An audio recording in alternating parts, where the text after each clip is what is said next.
નમસ્કાર.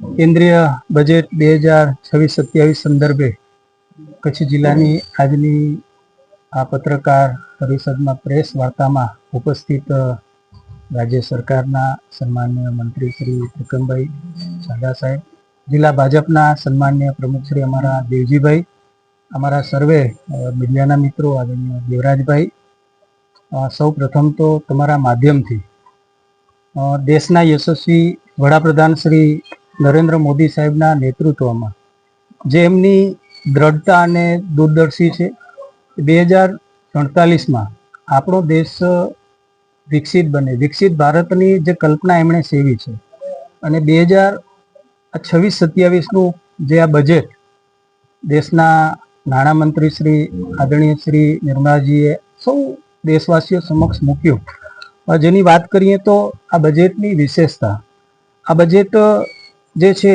કે 3 કર્તવ્યોની જેમ દેશના આર્થિક વિકાસને ઉત્તેજન, નાગરિકોની આશા આકાંક્ષાઓની પૂર્ણતા અને વિકાસના લાભો સમાજના પ્રત્યેક વર્ગ સુધી પહોંચાડવામાં એક સંકલ્પ પર આધારિત આ બજેટ છે. એની વિશેષતાની વાત કરીએ તો બજેટના માધ્યમથી યુવા શક્તિ, દેશની નારી શક્તિ, કિસાન શક્તિ, શ્રમિક અને ઉદ્યમી શક્તિ, આ બધાને ખૂબ મોટું પ્લેટફોર્મ મળવાનું છે. એમને પ્રોત્સાહન મળશે. આવનાર સમયની અંદર જે પ્રમાણે આપણું ગ્રામ્ય જીવન છે અને એ ગ્રામ્ય જીવનના સ્ટ્રક્ચરને, માળખાને મજબૂત કરવા માટે આ બજેટની અંદર અનેક જોગવાઈ કરવામાં આવી છે, અનેક દરખાસ્તો મૂકવામાં આવી છે.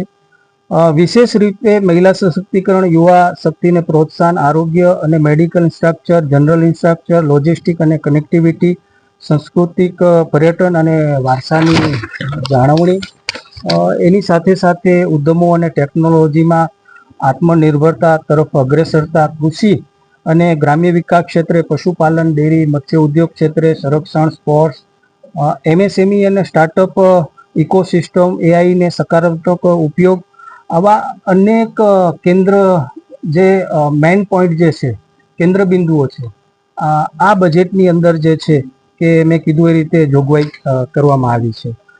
નારી શક્તિ માટે પણ દરેક જિલ્લાની અંદર હોસ્ટેલ બનાવવામાં આવશે, એમના સ્વસહાય જૂથને નાણાકીય સહાય આપવામાં આવશે.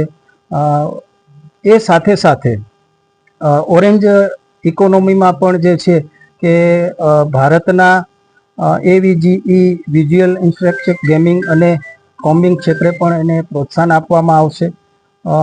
અલગ અલગ ક્ષેત્રે 15,000 માધ્યમિક શાળાઓમાં અને 500 કોલેજોમાં કનેક્ટ ક્રિએટ લેબ સ્થાપવાની જાહેરાત કરાઈ છે, જેનાથી યુવાનોને ડિજિટલ અને ક્રિએટિવ ક્ષેત્રમાં તાલીમ અને રોજગાર માટે વિશાળ તકો ઊભી થશે.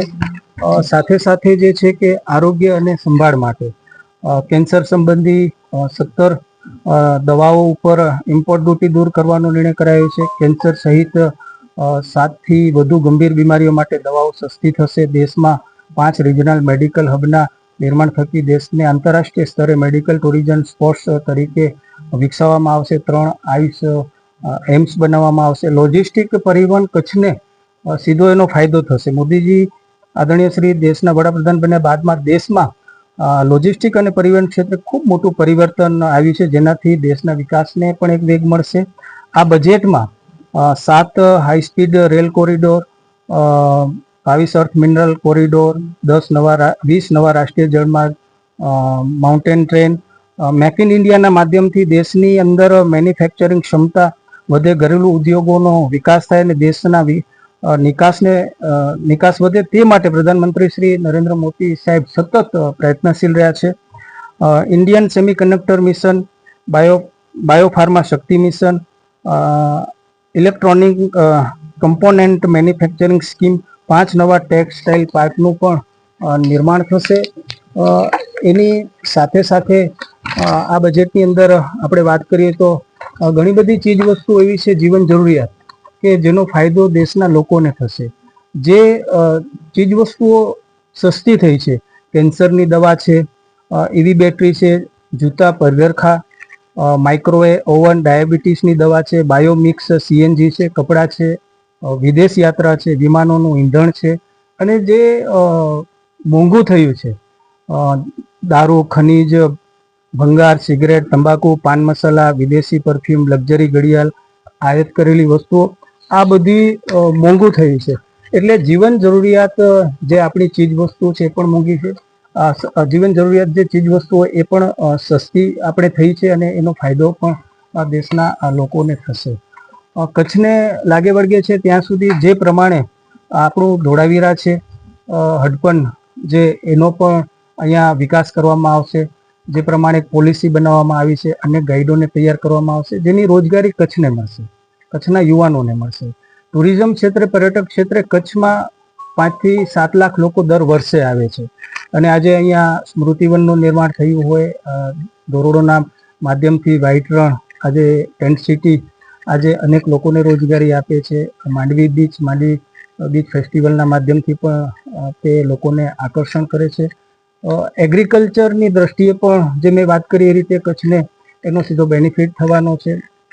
અહીંયા નાના મોટા ઉદ્યોગોની જે જોગવાઈ કરવામાં આવી છે, અહીંયા આપણે અનેક પોર્ટ આવેલા છે, 7,000થી વધારે યુનિટો ઉદ્યોગોના આવેલા છે. એના માધ્યમથી પણ લોકોને ફાયદો થશે, એને અહીંયા રોજગારીની તકોનું નિર્માણ થશે, અનેક કનેક્ટિવિટીમાં પણ વધારો થયો છે. કુલ સરવાળે મળીને આ જે બજેટ છે એ વિકસિત ભારતનો એક મેપ છે.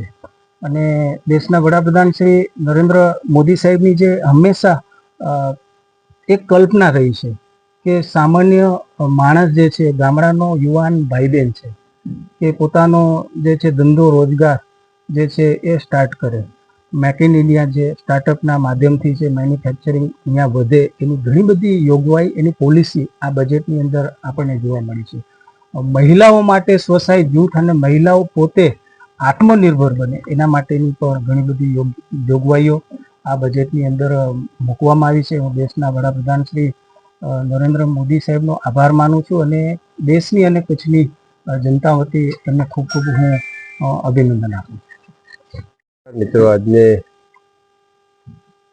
વર્ષ 2026-27નું કેન્દ્રીય બજેટ દેશના નાણામંત્રી આદરણીય નિર્મલાજીના માધ્યમથી અને દેશના યશસ્વી પ્રધાનમંત્રી આદરણીય મોદી સાહેબની પ્રેરણાથી દેશ અને રાજ્યની પ્રગતિના દિશામાં ખૂબ ઝડપથી આગળ વધે એ પ્રકારની સાર્વત્રિક ક્ષેત્રની, કોઈ 1, 2, 5, 25 નહીં, પરંતુ સાર્વત્રિક ક્ષેત્રમાં પ્રગતિ લાવનારું આ બજેટ છે.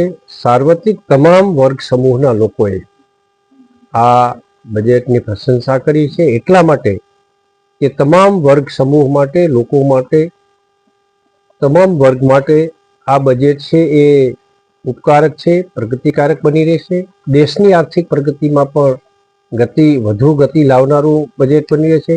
વિઝન 2047ની તરફ દિશામાં દેશને ઝડપથી લઈ જવામાં આ બજેટ જ્યારે અગ્રેસર બનતું હોય, લક્ઝરિયસ વસ્તુઓ ઉપરના નિયંત્રણો કે ટેક્સીસ હળવા કરવા અને કેટલીક જે બાબતો છે એના ઉપર ટેક્સીસ વધારીને પરોક્ષ રીતે એના ઉપર નિયંત્રણ લાવવાનું કામ હોય, તમામ વર્ગ સમૂહના કલ્યાણની વાત હોય, ગુજરાતને લાગે વળગે ત્યાં સુધી ગુજરાતમાં પણ પ્રગતિની દિશામાં ગુજરાત માટે પણ ઉપકારક બાબતોનો સમાવેશ કરીને સાથે સાથે કચ્છની પણ જે મહત્વની બાબતો છે, ખાસ કરીને અત્યારે છેલ્લા 2.5 દાયકાથી કચ્છ ટુરિઝમના ક્ષેત્રે ખૂબ ઝડપથી આગળ વધી રહ્યું છે. તો એને વધુ બળ મળે, વધુ પ્રોત્સાહન મળે એ દિશામાં પણ ચોક્કસપણે પ્રયત્નો થયા છે, અને એના પરિણામો પણ આવતા દિવસોમાં મળશે. ટૂંકમાં 2047ના વિઝનને પૂર્ણ કરવાની દિશામાં ખૂબ મહત્વના કદમ તરીકે આ વર્ષ 2026-27ના બજેટને ગણી શકાય. અને એટલા માટે જ સર્વ લોકોના હિત માટેના બજેટ માટે આદરણીય દેશના પ્રધાનમંત્રી આદરણીય મોદી સાહેબ અને આદરણીય નાણામંત્રીશ્રીને ખૂબ ખૂબ લોકો વતીથી, ગુજરાતની જનતા અને કચ્છની જનતા વતીથી હૃદયપૂર્વકનો આભાર.